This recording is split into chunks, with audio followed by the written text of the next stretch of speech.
Olá, é com grande satisfação que o Laboratório Gross traz, através do seu projeto Nucleotídeos em Neurologia, uma entrevista com o consagrado professor e pesquisador, Dr.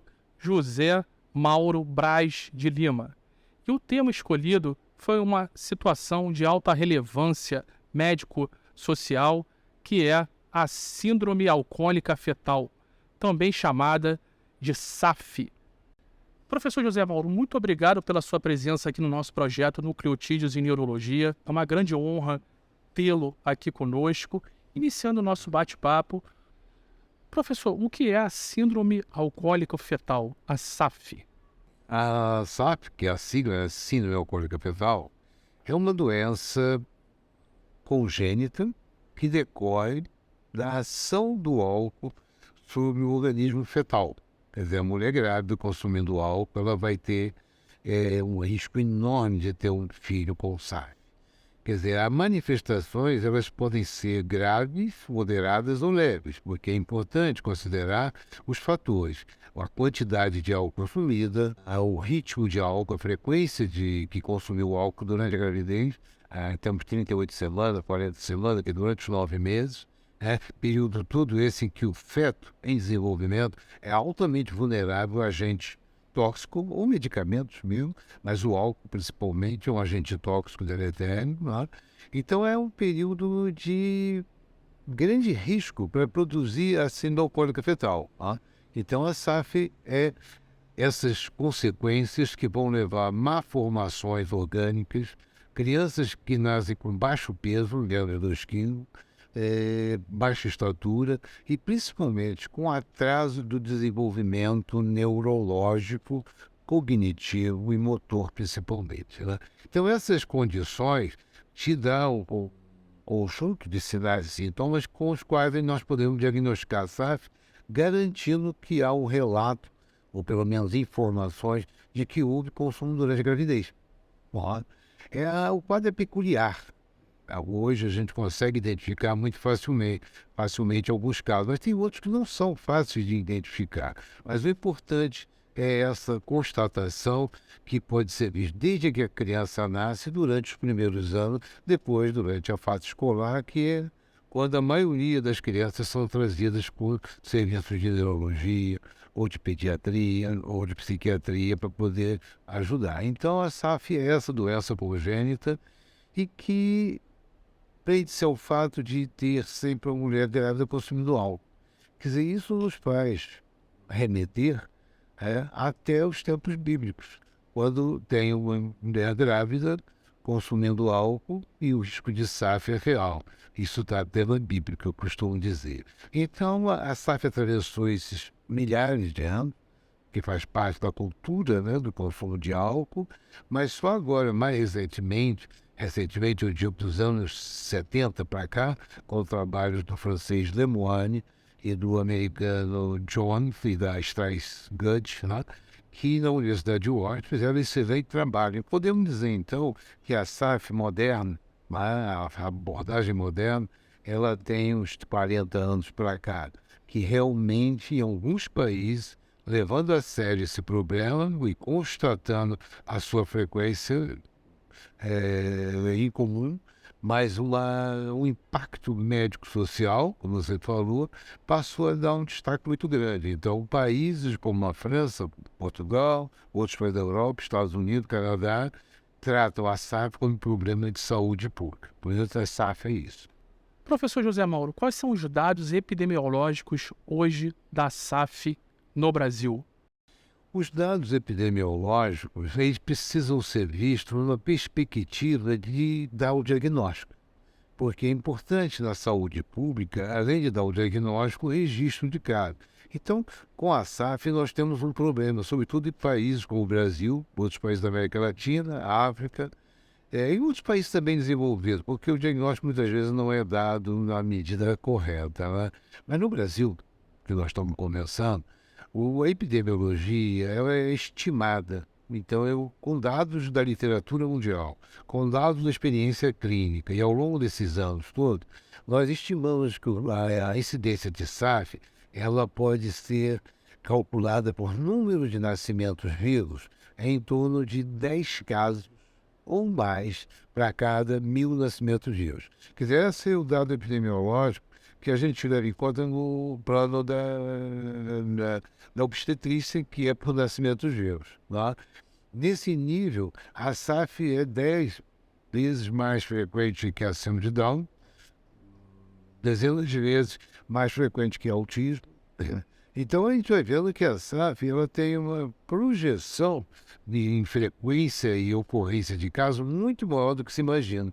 No entanto, ela, ao contrário, recebe muito menos atenção do que essas doenças mais conhecidas, considerando, por outro lado, o aspecto do pano de fundo do Brasil são entre os 3 maiores produtores mundiais de bebida alcoólica. Então você vê que a incidência sendo 10 casos ou mais, eu acredito bem mais, para cada 1.000 nascimentos vivos, que a gente faz uma conta a nível de incidência por ano, nós devemos ter em torno de 50 mil casos de SAF, quer dizer, diagnosticado para a forma clássica. Então é um número muito expressivo para ser uma doença negligenciada. Professor, como se faz o diagnóstico da SAF? As manifestações clínicas da SAF é uma doença que começa na gravidez, né? Uma doença fetal, tá? Mas a manifestação clínica ocorre nos primeiros anos de vida e idade escolar, que é quando aparece o maior contingente de pacientes que a gente atende aqui, né? Então, as manifestações clínicas é o nascimento, é o baixo peso e a baixa estatura. Tá? Microcefalia, que pode ser observado conforme o comprometimento cerebral. Tá? Abaixo de 33, o perímetro cefálico já é indicativo, né? E as malformações orgânicas e, muitas vezes, a gente pode identificar as chamadas dismorfias faciais. Então, a gente tem nos primeiros momentos do nascimento, o primeiro ano de vida, tá? E depois, na continuação, nós vamos observar o atraso das aquisições das habilidades motoras, de coordenação, cognitivas, comportamentais. As cognitivas não podemos dizer que manifesta principalmente pelo atraso da aquisição da fala e a dificuldade de raciocínio e uma dificuldade de ter um pensamento mais elaborado. Por isso, essas crianças vão ser facilmente identificadas pelo seu dificuldade escolar, pelo baixo déficit escolar. Então, essas crianças têm um atraso na escolaridade, o que leva muitas vezes à repetição de ano, com o fracasso ou abandono escolar. Então, esse conjunto de manifestações, que é diverso, forma o arcabouço clínico da SAF. Então, nós podemos estar fazendo um diagnóstico logo no recém-nascido, logo nos primeiros anos, logo na criança em idade escolar e no adolescente. Eu posso dar diagnóstico de SAF considerando esse arcabouço clínico. Professor José Mauro, quais são os diagnósticos diferenciais da síndrome alcoólica fetal? O diagnóstico diferencial da SAF deve ser dado para as doenças comuns que costumam acontecer e frequentar nossos ambulatórios, não é? Que a gente vê mais. Né? E aqui, então, na neurologia, Instituto de Neurologia, outros serviços de neurologia, né? O diagnóstico de SAF não é muito dado pela falta realmente de divulgação, formação e de conhecimento mesmo dos médicos até. Eu fui dar o primeiro diagnóstico de SAF, eu já tinha 10 anos de formado, né, no Instituto de Neurologia, sendo médico aqui. Então, você vê que e isso que acontece no Brasil, com maior intensidade, acontece também em outros países também mais. Bem, então, um diagnóstico diferencial tem que levar em conta crianças com atraso de desenvolvimento, crianças com dificuldade escolar, né, dificuldade da atenção e dificuldades neurocomportamentais ou cognitivo-comportamentais.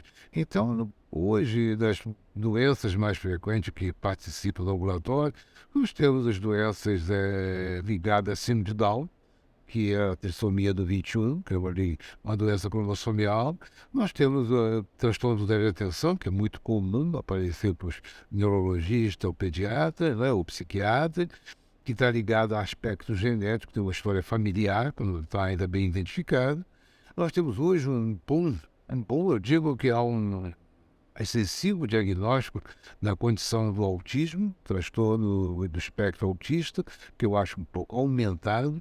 Quando a gente vê 30, 40 anos atrás, isso era comum, hoje é super comum, Quer dizer, há um viés aí um pouco fora da curva da realidade do diagnóstico, e tem doenças que podem ser de ordem genética, que são muito mais incomuns, são raras, e podem também ser identificadas nessa faixa. Então, o diagnóstico diferencial da SAF tem que ser dado primeiro considerando a existência da SAF e depois afastar as outras condições.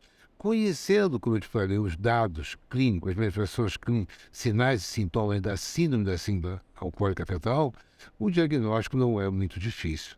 Então, o diagnóstico diferencial é comparativo. Professor, o que o senhor tem para falar em relação ao tratamento da SAF? O tratamento da SAF, da síndrome alcoólica fetal, ele é um tratamento multidisciplinar, que é um tratamento de uma condição clínica multifatorial, aberta, e as manifestações, né, clínico-neurológicas ou neuropsiquiátricas e pediátricas e escolares, elas se dão em várias fases do desenvolvimento. Então, o tratamento é abordagem médica, psicológica, pedagógica, a fisioterapia ajuda e a terapia ocupacional, que vai ser um mecanismo, uma ferramenta para a inclusão social. Quem não pode esquecer que a condição da SAF tem uma expectativa de vida de até 5, 6 décadas. Então, até os 50, 50 e poucos anos, essas crianças podem viver. E hoje vivem mais, como já foi demonstrado em estudo da síndrome de Down, que a expectativa de vida há 40 anos atrás estava em torno de 25, 30 anos, hoje está em 50, 60 anos. Então, o tratamento é conforme a faixa etária, mas sempre será um tratamento multidisciplinar, por vários profissionais da saúde, tratando de maneira sintomática o que precisa. E não esquecer duas coisas: o tratamento que é feito também chamando a família, porque a família participa, né? É importante, ela participa não só na recuperação, como também no acolhimento, né? E dizer que a importância disso não é tratamento, mas é que uma verdade comum da medicina é que prevenir é sempre melhor, então a prevenção é fundamental. Professor José Mauro, sabemos que o senhor tem um livro publicado, uma das únicas obras em relação a esse tema. O senhor poderia falar um pouco sobre essa obra para a gente? Esse livro surgiu em 2008 para trazer exatamente as questões que precisam sobre informação e conscientização desse problema. E da experiência que nós tivemos quando nós instituímos o primeiro ambulatório de SAF no Brasil, que foi em 2001, no Hospital Universitário. Foi aqui no Instituto de Neurologia e no Hospital São Francisco de Assis, tá? E foi muito bom, por uma experiência que resultou num grande volume de informações na produção científica, através de colegas que fizeram teses de mestrado, doutorado e até pós-doc. E assim, ao fazer as suas teses, eu orientando, eu tive a oportunidade de aprender mais sobre a síndrome alcoólica fetal.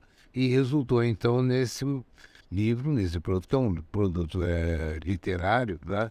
E que toma cuidado de ser informativo. Então, ele é muito informativo, tem todas as dicas aí. A gente considera a SAP no seu conceito clínico epidemiológico, no seu mecanismo de doença, como ocorre, no tratamento, dá os destaques da SAP no ambiente escolar, no ambiente familiar, como é que ela se posiciona. Então, foi um livro muito querido, muito bem feito no sentido do apoio das pessoas que contribuíram, colaboraram. Agora, a gente não vê livro sobre SAF como deveria aparecer na produção científica nacional, no sentido de artigos do produto. Então, esse livro pela Medbook, em 2008, foi uma oportunidade muito privilegiada que eu tive para poder escrever esse livro, né? E estou devendo uma segunda edição há algum tempo, né? Mas eu acho que outras pessoas vão poder fazer a segunda edição bem melhor do que essa. Perfeito, professor. Muito obrigado pela sua participação aqui no projeto Nucleotídeos em Neurologia.